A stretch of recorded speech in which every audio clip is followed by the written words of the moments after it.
Hello, Frugal Force. Once again, this is Captain Frugal reporting for duty, and today I'm going to be reviewing Supergirl issue number 24. The art was by Evan Shanner, or Evan, sorry, not Evan, and the book is written by Mark Andreyko, and it has a variant cover as well that you can get if you're interested in, but I will say I missed the previous variant covers from I forgot who the artist name was, but they were fantastic. I don't care for the variant covers as much now.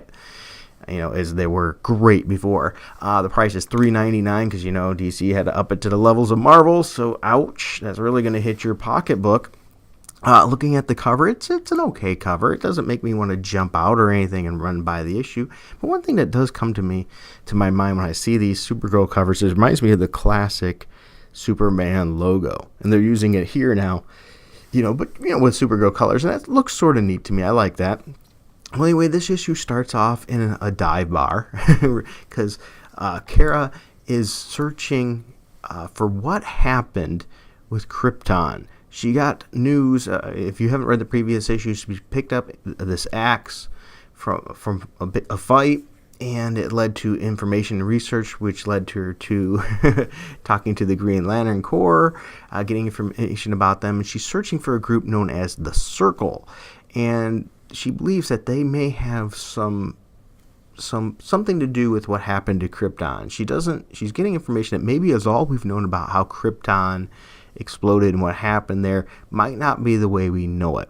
So, so maybe a little bit of revisionist history, who knows, but it is an interesting topic to look at. And she has Superman's dog with her as well, and that's sort of cool too.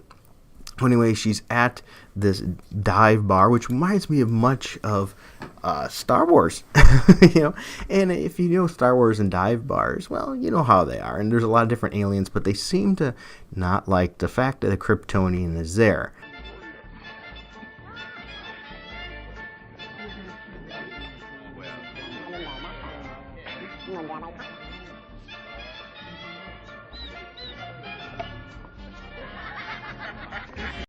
And then we shift into a little bit behind the scenes about what's going on and what's plotting against stopping Cara from finding out what's going on. But that was just a quick shift. So we go back to the bar, and Cara finds out the person that she should be talking to because she uses her heightened hearing to concentrate on finding who she needs to talk to.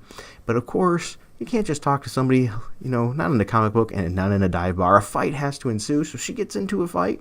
And during that fight, she gets some help too, I might add. But unfortunately, the person she was going to talk to gets obliterated, pretty much. And Cara has to fight. Now, remember, Cara is on a different planet without a yellow sun. She's using a suit that has to store yellow sun energy, so it's getting low, but she does manage to win the fight, even low on power.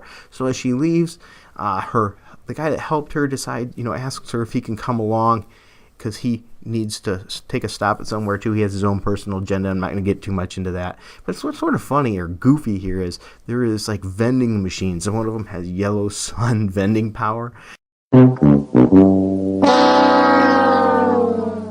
Power out of that yellow sun vending machine. That's a little corny if you ask me. But hey, it is what it is. So anyway, Cara decides she's going to give this guy a lift, and she does, and on her way to Krypton. They find Krypton, but while she's there, she gets a nosebleed, passes out. Could be due to the green kryptonite elements. I don't know for sure yet. But you see that Krypton, what the remains of it being blown apart, and it ends with Cara on the ground in the ship, bleeding from her nose and things due to the effects. So it's an interesting concept that she's exploring this and what happened. Now, I will say this, it's not the greatest comic book. It's not something I'm going to say run out and buy. It's an okay story. I'll give it a C. But I will say, if you like Supergirl a lot, you're a fan of Supergirl, it's better than what we've been seeing in the television series. That's for sure, because the television series, the plot is thin and not very good, and it's more focused on a political and social agenda rather than story. You get a lot less of that in Supergirl. Now, there was an issue previously in Supergirl that was completely on social agenda, but that's a whole different story. But otherwise, the comic has been, a better representation of Supergirl than the TV show. But once again, the whole series at this point, and I've read all of them up to this point too, has never really jumped out at me as a must-buy, and this issue is no different. It's okay. It's there. If you're a big Supergirl fan, go ahead and get it. If you're not, don't rush out and get it. It's not going to change your mind on anything. Alright, well, I hope you enjoyed this video. If you did, please help me out. If you've read this comic, let me know what you thought about it in the comments. Is there a comic book series that you would like me to review an issue of that's current?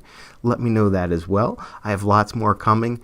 If you do enjoy these, once again, like, subscribe, hit that notifications bell. Tell others. Help me promote this channel. I'm trying to get it to 2,500 by the end of the year, and I don't think I'm going to make it. But you know what? It is what it is. I've never really cared about the numbers before. I just set that goal for myself a few months ago personally. Also, if you want to help out the channel too, you can go down to the link below. We have a Patreon link where you can help join the Frugal Force for as little as $1 a month. Where if you do that, you get entered into Frugal Force prizes, where I just give out random giveaways, as well as you get special Frugal Force videos that only go to the Patreon members. And if you really want to help in this Christmas season, you can get somebody a gift, or even yourself the gift of the Frugal Force. You can get a Captain Frugal Force t-shirts, sweaters, phone covers, laptop covers, clocks, pillows, you name it. You can get that too at captainfrugal.redbubble.com. Once again, I want to say thank you for all the subscribers. Thank you for the new subscribers that have hopped in. I hope you're enjoying these videos. Once again, if you have suggestions for me, you can check out my Twitter. You can DM me that, or you can put it in the comments below. I read everything I have time to, and I'd love to hear from you and your thoughts. Until next time, keep it frugal.